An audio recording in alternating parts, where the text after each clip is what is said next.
तो communication is a dynamic process, chain of actions, reactions and responses related to achieving a specific objective और targets. For example, if you wish to talk to your friend, you will be sender.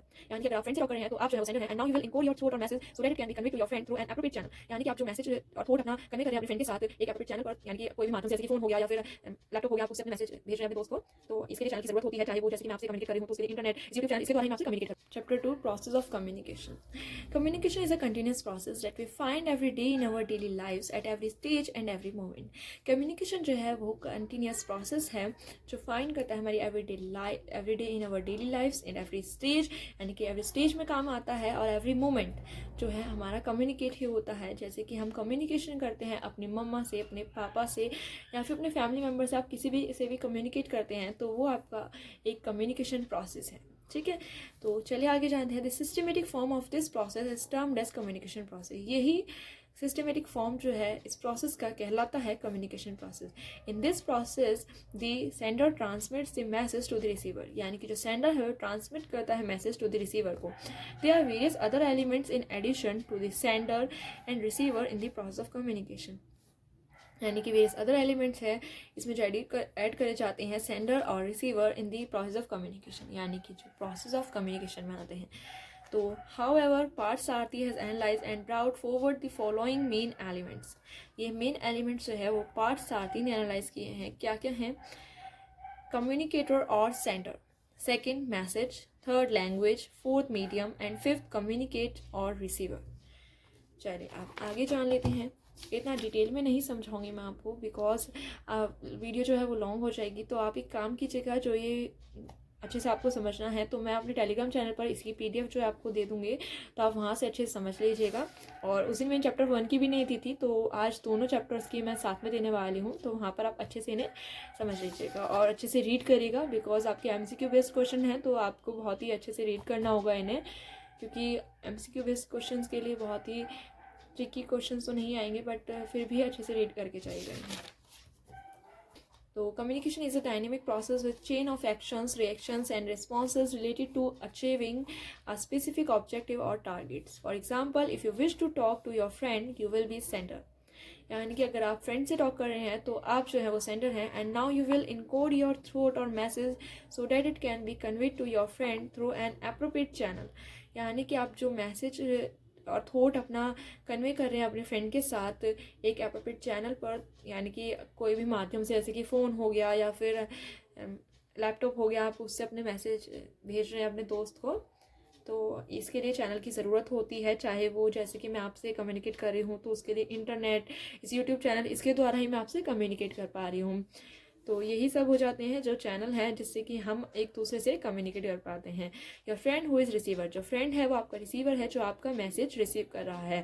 Will decode the conveyed message according to his understanding, यानी कि वो जो decode करेगा आपका message, receiver यानी कि receiver कौन है? आपका फ्रेंड। जो डिकोड करेगा मैसेज वो और रिएक्ट करेगा तो वो फीडबैक कहलाया जाएगा। वो अपनी अंडरस्टैंडिंग द्वारा ही रिसीव करेगा मैसेज को। तो इसेंशियल एलिमेंट्स जान लेते हैं। The following elements are necessary to complete the communication process. पहला है sender, second message, third channel, fourth receiver and fifth is interpretation. ये सभी एलिमेंट्स हैं कम्युनिकेशन प्रोसेस के। इन्हें डिटेल में पढ़ लेते हैं।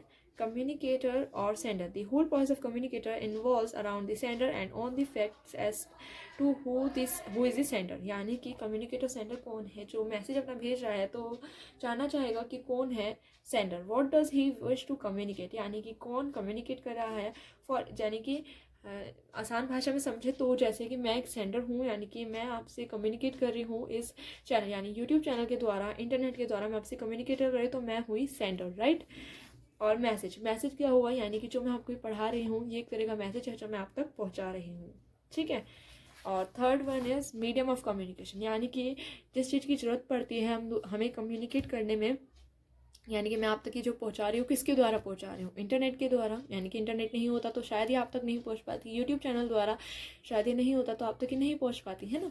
तो इन सब की हमें ज़रूरत पड़ रही है तो इन्हें हम कहेंगे मीडियम ऑफ कम्युनिकेशन। जैसे कि प्रिंट मीडिया आज गया, जैसे कि आजकल न्यूज़पेपर्स, मैगजीन्स, जर्नल्स, बुक्स, यानी कि pamphlets, calendar, diaries, advertisement etcetera, ये सभी क्या है, प्रिंट मीडिया हैं। इलेक्ट्रॉनिक मीडिया हम कह सकते हैं radio, television, film, internet, video, ये सभी हमारे इलेक्ट्रॉनिक मीडिया हैं। Traditional media, this media includes our arts, culture and traditional folk culture like folk songs, folk dance, folk music, ये सभी क्या हो जाएंगे, traditional media. Fourth one is receiver और ग्रुप। रिसीवर कौन हो गया, आप जो मेरे से यानी कि जो मैं पढ़ा रही हूँ वो आप मैसेज रिसीव कर रहे हैं, तो ये हो गया रिसीवर। आप अपनी अंडरस्टैंडिंग इस मैसेज को समझेंगे और मुझे फिफ्थ क्या है, फीडबैक, फीडबैक देंगे, जैसे कमेंट करना, लाइक करना, ये सभी जो है मेरे लिए फीडबैक हुआ। तो आप आसान भाषा में समझ गए होंगे कि प्रोसेस कैसे है। तो आप ऐसे ही समझेंगे अगर चीज़ों को, तो आपके माइंड में जो है वो ईजिली आ जाएंगे और आपको अच्छे से याद रहेंगे ये चीज़ें, ठीक है। तो ये सभी थे हमारे इसेंशियल ऑफ एलिमेंट्स, किसके, कम्युनिकेशन प्रोसेस की। सजेशन जो है सेंडर के लिए कम्युनिकेशन प्रोसेस में वो ये हैं, sender should be free from bias and tension of mind. Sender जो है वो फ्री रहता है टेंशन ऑफ माइंड से। Before sending the message the sender should analyse the actual contents of the message, यानी कि जो सेंडर है वो सेंड करने से पहले मैसेज को उसे एनालाइज करना चाहिए, actual content of the message. Before communicating the message, the sender should obtain all possible and relevant information about the receiver. Sender must ensure before communicating the seriousness of the receiver. यानी कि communicate करने से पहले उसे seriousness लेना चाहिए receiver को, whether or not the receiver is sensitive to receive the message. चलिए, fifth one is sender should communicate the message according to the objective of communication. Sender जो है वो मैसेज को, यानी सेंडर को कम्युनिकेट करना चाहिए message according to objective of communication, यानी कि कम्युनिकेशन के ऑब्जेक्टिव से।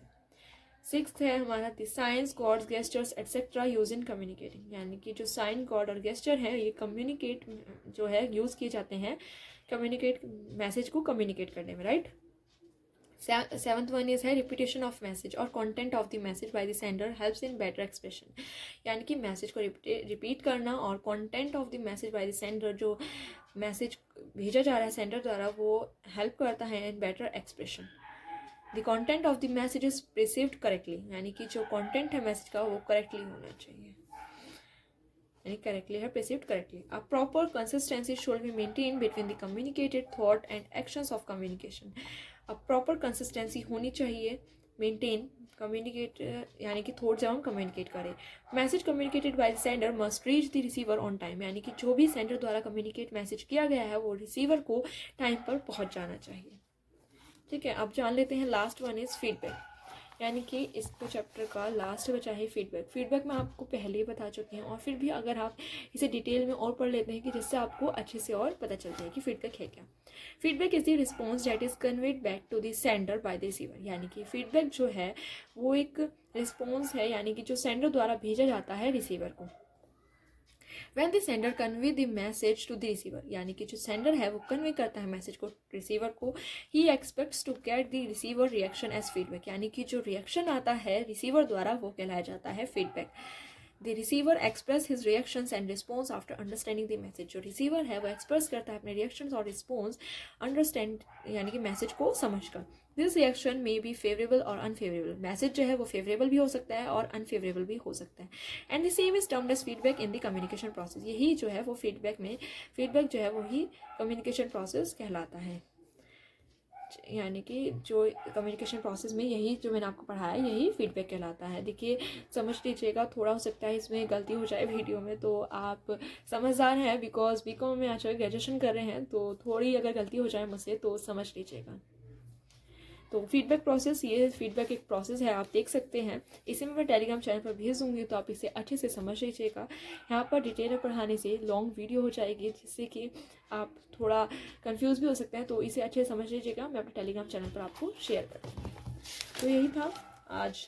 अब ये हाउ टू इम्प्रूव फीडबैक भी देख लेते हैं, ये कुछ पॉइंट्स हैं हाउ टू इम्प्रूव फीडबैक के, तो ये मैं अपने टेलीग्राम चैनल पर भेज दूंगी, जिसमें कि help, descriptive, specific, listening, time, specific behaviour, goal oriented and control, ये सभी इंपॉर्टेंट है जो इम्प्रूव करते हैं हमारी फीडबैक को। इंपॉर्टेंस ऑफ फीडबैक, ये सभी आप पढ़ लीजिएगा डिटेल में कि इफेक्ट क्या पड़ते हैं फीडबैक के, इम्प्रूव कैसे किया जाता है, इंपॉर्टेंस क्या है, और मैं आपको सब कुछ पढ़ाई चुकी हूँ प्रोसेस ऑफ कम्युनिकेशन।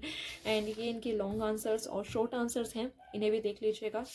और इन्हें मैं भेज ही चुकी हूँ अपने टेलीग्राम चैनल पर आपके लिए ऑब्जेक्टिव क्वेश्चंस, तो आप इन्हें भी अच्छे से समझ लीजिएगा। So thanks for watching this video and like this video. मिलते हैं ऐसे अपने नेक्स्ट वीडियो में। अगर आपको मेरा पढ़ाना अच्छा लग रहा है तो प्लीज़ अपने फीडबैक द्वारा यानी कि अपने लाइक्स या कमेंट्स द्वारा मुझे ज़रूर बताइएगा कि आपको मेरा पढ़ाया वो समझ में आ रहा है या नहीं आ रहा है। और ऐसी वीडियो मैं आपके लेकर आऊँगी नेक्स्ट वीडियो में। So thanks for watching this video.